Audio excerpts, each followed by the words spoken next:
Sot është dita ndërkombëtare të dhënave të hapura dhe një grup veprimtarësh diskutua në Tiranë mbi mungesat e informacioneve ekonomike. Studiuesit pohuan se transparenca mbi të dhënat ekonomike mund të zhvillojë bizneset, të luftojë korrupsionin dhe monopolet. Instituti Shqiptar i Shkencës zhvilloi sot një takim me studiues në ditën ndërkombëtare të të dhënave të hapura. Në një ditë si kjo, veprimtarë në kryeqytete të ndryshme të botës punojnë në dobi të transparencës. Veprimtarët shqiptar u përqendruan tek hapja e të dhënave dhe transparencës mbi shoqëri tregtare dhe koncesionare që veprojnë në Shqipëri. Në momentin që nuk ka një bursë, në momentin që njerëzit nuk kanë investuar me paratë e tyre në aksionet e kompanive private, normal që dhe interesi për të lexuar apo për ditur si po shkon ekonomia nuk është shumë i lartë.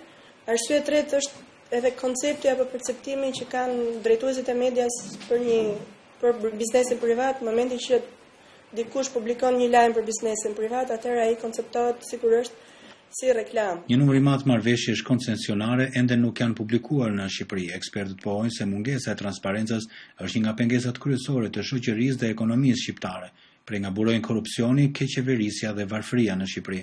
Dhe mendoj që në vitin 2015 që qeveria ka shprehur që ka interes të hap shumë koncesionet dhe ka një listë me të paktën 80 njësi koncesionare që përfshin dhe arsimin dhe burgjet dhe shëndetin, pra shtrihet në të gjitha, është e rëndësishme që dhe publiku, gazetaria ekonomike, studentët, aktivistët për transparencë dhe për mirëqeverisje të kenë një sistem referimi ku të gjejnë lehtësisht disa të dhëna. Pastaj këto të dhëna mund mos jenë shterruese, mund mos jenë të plota. Transparenca e të dhënave ekonomike është një fushë që lidhet me mirëqeverisjen dhe me dobinë tërësore të informacionit si një mjet që rrit cilësi në vendimarrje.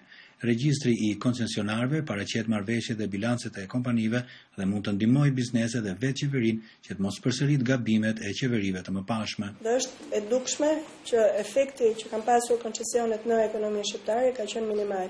Si përsa i përket ndikimit që kanë pasur në punësim në ekonomi apo dhe ndikimin që kanë pasur në të ardhat buxhetore.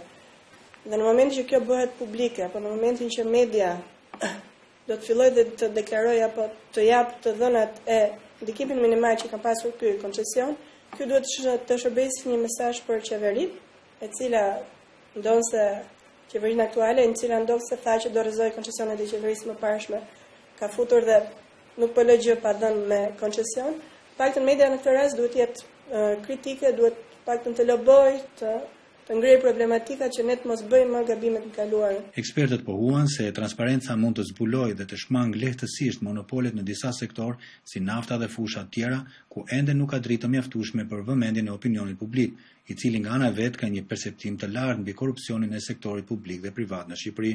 Për Zërin e Amerikës, Iliriana Golli, Tiranë.